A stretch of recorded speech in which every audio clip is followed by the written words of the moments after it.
Hello, before we begin, hold on a sec. We just got a visitor from the Blue Jay.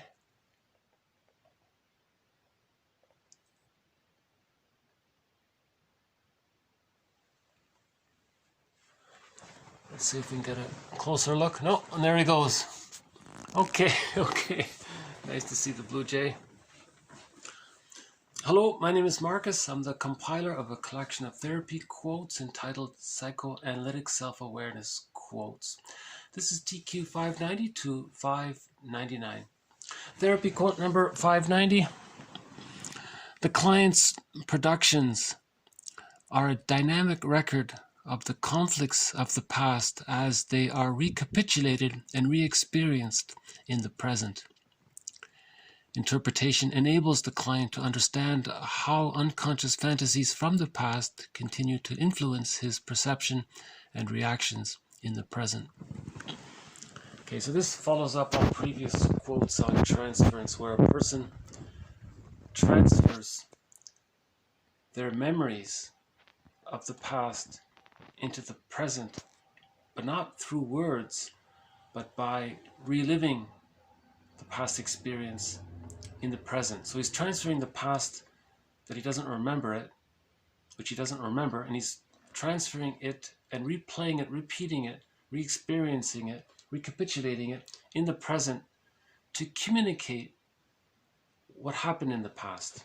He's trying to, you see, when there's a past trauma, you repeat things to try to master it, but to master it, you want to communicate it to somebody. Grief is healed when it's witnessed by a caring other. So the therapist is there to help put words to the experience through what's called the transference interpretation. All right. So we either repeat and don't remember, or we talk and remember. That's the basic idea, right? So here it says the client's productions are a dynamic record. So it's dynamic because when there's a developmental trauma, okay, the person's psyche, or the psyche in general, wants to heal or master the trauma, so they're going to repeat it. So it's dynamic. And it's like a record. Bergler has this metaphor where when there's a trauma, it gets put on this record, the person carries the record, and then he replays that record every time he sees a record player, an opportunity to replay it. So he's trying to communicate what happened, right?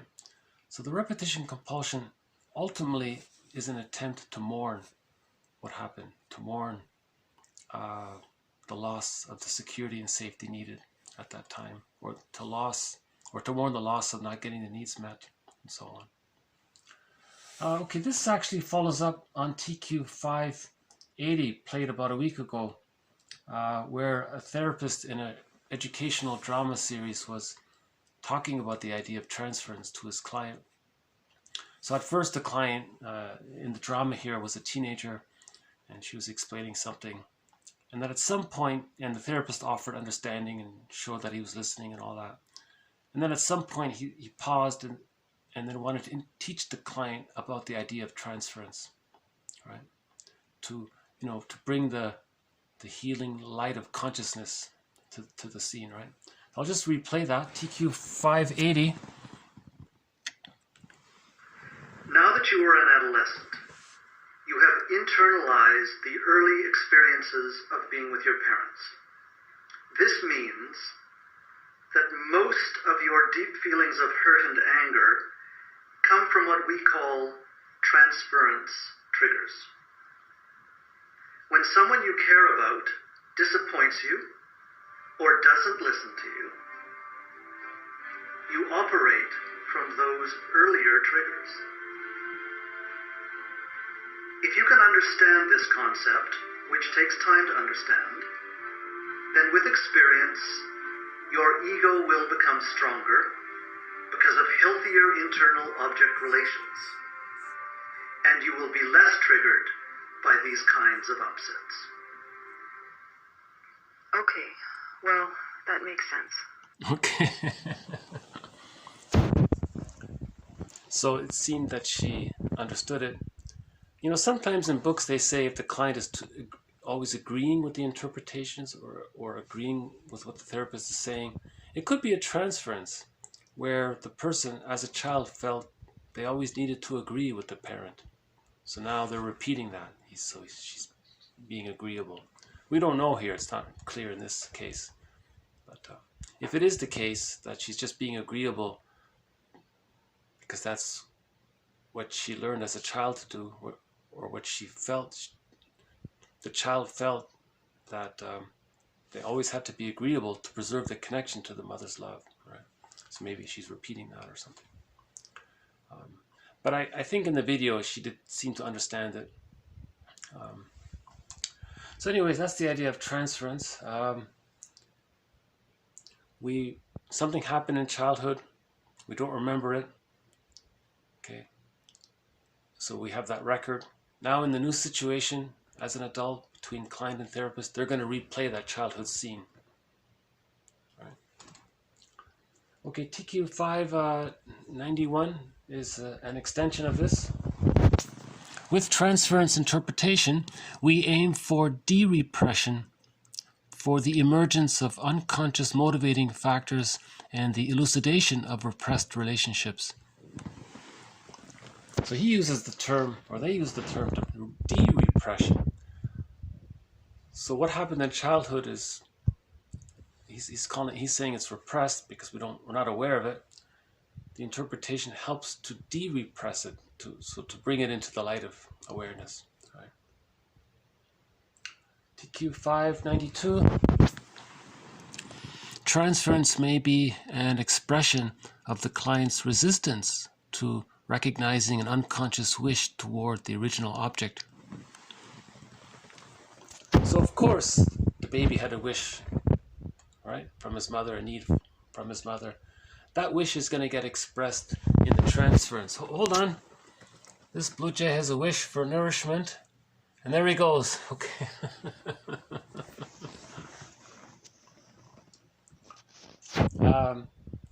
This quote also expresses the idea that I notice expressed by a lot of other authors, which is that transference is a form of resistance. Because if you're just repeating something, that means you don't want to remember it. It's a defense against remembering it. But repeating something someone said is experimental recollection. They're trying to remember through the repetition compulsion. Some people call this transference acting out. And whenever you're acting out, that's a defense against wanting to be aware of it because it's too painful to be aware of it. Right. Okay, TQ 593.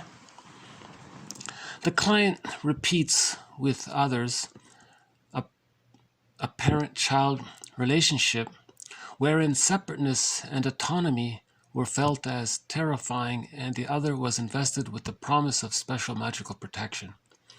In his current relationships, he exploits others to avoid responsibility for his own inner conflicts. Just as a parent has done this with the child, so the child client continues to repeat this with others. For the client to become separate and responsible for himself, he must relinquish a pathological defensive identification with the destructively undermining parent. The terror of confronting the destructive collusion with such a parent will be considered in this book. Article. So this builds on previous quotes on what's called identification with the aggressor. Okay, so if the mother is too impinging, too demanding, ignores the child's needs, and so on, how does the child deal with this? Oh, hold on. Got another visitor.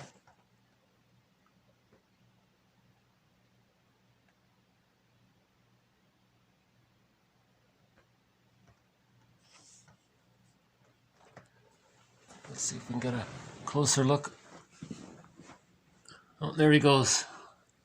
Okay.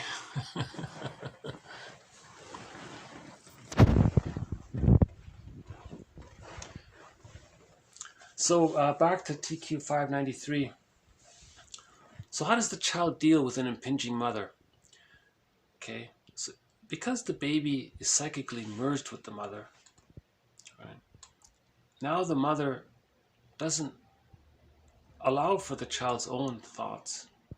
because the mother's too impinging and wants to use the baby to meet her needs. That's called the Jocasta style of mothering. Not to blame the mother, okay? But for whatever reason, if the mother's doing that, how does the child cope? Okay, so one theory is that he identifies with her. That's the narcissistic pattern. Now, if that's unresolved, okay, if that person grows up, he may do to others what his mother did to him, to communicate what his mother did to him. So if the mother used the baby or exploited the baby and so on and so forth, that person grows up and then devalues others, uses others, and so on. That's the narcissistic pattern.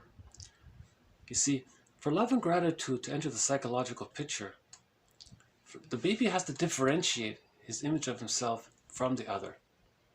Okay, that doesn't take place when the mother's too impinging on the child. Right? So there's a lot of anger there with the narcissistic pattern, anger towards the mother. But then he identifies with the mother, and then does to others what was done to him, to talk about or to show what was done to him. So there's a form of transference acting out right there. So you can't remember it. Right. Another way of talking about this defense mechanism is TQ 594. Quote, I feel I am being treated by you now as you felt treated by your father, perhaps to let me learn what it was like for you. Okay, so the same idea, right? So the therapist is saying, I think you might be treating me the way your father treated you, and you're doing this because you want me to learn what it was like for you. That's what he's saying, right? Okay, that's so we've covered a little bit on transference, a little bit on identification with the aggressor. Okay, we'll add one more quote to our series of quotes on the defense mechanism of splitting, TQ 595. The baby's experience is inevitably relatively unsatisfying in comparison to uterine bliss. To defend against the anxiety, the ego introjects the unsatisfying object. Quote, introjection is the process whereby a mental structure representing the external object becomes established within the psyche. Unquote. Thus, the internal object so formed is not a memory, but a defensive constellation signifying a painful relationship. The ego further defends itself against the now internal object by splitting it into its relatively satisfying aspect and into its intolerably frustrating aspect. Because no mother can replicate the warmth and comfort of uterine bliss. So in the womb, the baby's needs were met. There were no disruptions. The baby was never unsatisfied. Okay, because humans come out of the womb too early, an extended womb is created from birth to 7 months called the stage of symbiosis. But no mother can perfectly replicate that kind of attunement. So what happens? So how does the baby deal with the anxiety of the times when the mother is frustrating? The theory is he creates two images of his mother, the satisfying mother and the frustrating mother. But by the age of 6 months, assuming the satisfying memories outweigh the frustrating memories, the splits come together, right? And then at 6 months, the image of the self can differentiate from the image of the other. That's called the stage of differentiation. Right? He points out that the child has to do this because every child has to internalize his experience with his mother because life force is object seeking. Life force, in other words, the child wants to bond, has to bond to the mother. It's not a choice. The child is compelled. He needs to bond to the mother for his survival, right? So if the mother's refusing, he's going to bond to her. He has to. Now he internalizes this. How does he deal with the anxiety of internalizing such a frightening mother? Okay, he'll create two images of her. The frightening aspect, which he'll deny, and the satisfying aspect, which he'll hold on to. But he keeps them apart. That's called splitting, you see. And if there's a trauma between birth and 6 months, where the frustrating memories can persist and outweigh the satisfying memories, then the split is still there. Okay, splitting precludes the psychological birth. Splitting precludes differentiation. Splitting precludes love and gratitude entering the psychological picture because they're stuck at that very early stage, right? Splitting precludes ontological security, a sense of basic trust, a sense of self. Splitting precludes access to the real self. Splitting precludes access to the capacities of the real self. Okay, splitting precludes mourning. If a person doesn't mourn, that can lead to stress on stress and so on. So it's very important for the child to use this defense mechanism of splitting just very temporarily for the first 6 months. Okay, when the satisfying memories outweigh the frustrating memories, the splits come together and the child can differentiate. Right. So that's a little bit more on splitting. TQ 596. Internalized relationships seek expression in relationship to the members of the present family. Object relations theory provides a theoretical framework for understanding and the language for working with the dynamics of both the individual self and the family system. So they're making the point that an individual has internal object relations. Now, when they get married and they create a family, these internal object relations are going to express themselves in the interpersonal relations within the family. You see, so they're proposing an emphasis on combining object relations theory with family systems theory and bringing them together. Right, that's their idea. Okay, TQ 597. I would want to investigate with the client his conviction that he cannot tolerate a given affect, how this intolerance has developed, and what it repeats from his relations with his parents. So the feeling self went into the bag. Robert Bly says, by the age of 5, so much of who we are gets put into this bag that we drag behind us. Some call it the shadow self, the second self of the unconscious, the secret self. Okay, the stranger within, the one who walks with us, who's not like us, but who is us. One poet said, there's someone who's living my life, but I know nothing about him. Okay, and so on. In literature, it's called the motif of the double. Now, this second self in the unconscious, the feeling self is in the bag as well. So a person now, if we're going to heal the developmental trauma, the feelings are going to come up. So the person may have the belief that he's not capable of feeling. Well, that belief is in the bag, so he has to face that belief. Or he has to face why he has that belief is in the bag. He may have this belief that he can't feel his feelings, but why? Maybe that reason is in the bag. So he's saying here, well, let's look at how this intolerance or how this belief came about and how this belief represents your relationship with your parents when you were a child, that kind of thing. So he's just to provide links between our feelings, our present, our past, and so on. Okay, TQ 598. Awareness of intrasystemic or intrapsychic conflicts characteristically produce the threat of loss and the experience of frustration as free association proceeds. Anton Chris suggested that narcissistic clients make small alternating steps during free association between seemingly either-or positions, a kind of mourning. So he's pointing out the reminder that a person with the defense mechanism of splitting unresolved, that's going to express itself in these extreme either-or positions. All this or all that, all X or all Y, all kinds of prejudice is expressed from this defense mechanism of splitting. Any kind of superiority complex, that's a defense mechanism against splitting. Any narcissism, that's from the splitting, and so on. So one approach from this quote is, as the person is free associating, maybe slow it down. When he says it's either this or either that, maybe slow that down Could it be maybe that helps to interrupt this or to confront this defense mechanism, and then the feelings will start to come up, and with the presence of the therapist, it can help to be digested, right? So we can heal the splits. The goal of therapy is to heal the splits, right? But the person doesn't know about splits. He's just identified with one side or the other. The other side he represses and or projects outward. Okay. For example, if he's projecting the rejecting image of the mother onto non-threatening substitute others, okay, that preserves the split. He's not facing the ambivalence.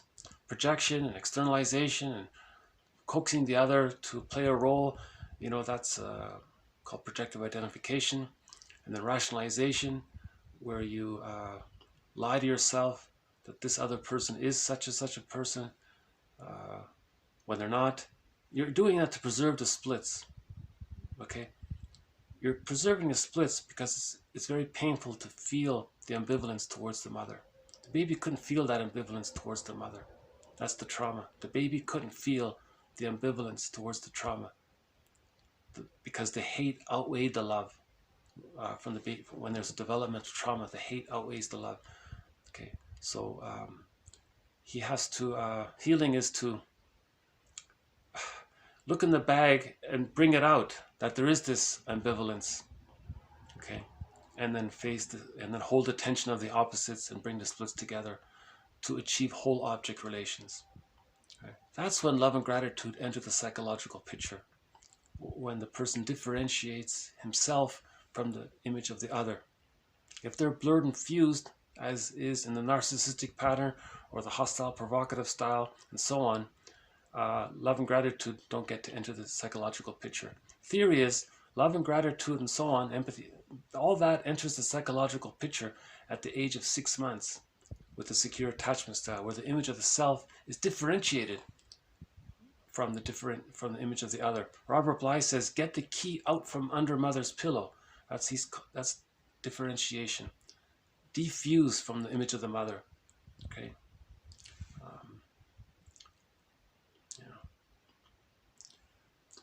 Okay. Maybe we'll just end on a self-help slogan. TQ 599. You find yourself when you heal because you are what you hide, remember, and feel. So that's a famous quote. You are what you hide. So that's the second self of the unconscious just mentioned. The bag we drag behind us, the shadow self, the second self of the unconscious, the secret self, right? Some people call it the shadow soul that you drag behind you. Okay, it's the one who walks with you, who's not like you, but who is you. Right? We had reference earlier to that movie where it was a sci-fi movie where the character was quarreling, fighting with this other person. He didn't know it was him. He was the representation of everything about him that he doesn't know about himself. And he was arguing with his shadow. And when he hurt his shadow, he hurt himself. He didn't make the connection that that was him. And we had a quote earlier about welcoming the skeleton, the stranger within, or the skeleton. Give him the best seat at the fireplace. Treat him as an honored guest. He has one who has a right to be a wise teacher who's helping you to integrate. Healing is integration. The quest for wholeness is to integrate the parts. So psychoanalysis is often called psychosynthesis. We're trying to synthesize the parts, right? So you are what you hide. When we say know thyself, know the conscious self and know the unconscious self. You have to know the totality of the two, right? So you are what you hide. You are what you remember. That's a good one. That's the title of a book by Patrick Estrade. Okay, the book is called You Are What You Remember. It's a self-help book, but it's a good one. His main exercise is think of your earliest childhood memory. What's your very first memory? Your earliest memory. Okay, if you can get that, then ask yourself, how was your life like that? How is your life like that? I think he says, think of 3 memories, and he has exercises on that. So the book is called You Are What You Remember. And finally, you are what you feel, right? It's self-explanatory, right? We all want to see when we heal the splits, okay, differentiate, go through the separation individuation process, achieve ontological security, basic trust. The life force connects to the self. We have this inner sense of self, connection to the self, the plumb line to the self. Okay, we're not overly bonded to the rejecting image of the mother, caught in some battle with her, and we're replaying it in symbolic form, or we haven't identified with her and doing to others what she did to the child. And so we're not in this constant struggle with this developmental trauma of trying to get the key out from under mother's pillow, right? We're not caught in that constant struggle with the mother. So when we heal the splits, okay, and we have now what's called a holding interject, a sense of self, then we have access to the real self. One of the capacities of the real self is the feeling self. So that's the bluebird of happiness mentioned by Shirley Temple before. The bluebird of happiness is within. That's the feeling self, right? So we get to the feeling self with the psychological birth, but splitting precludes the psychological birth. So if we heal the splits, we can achieve the psychological birth, right?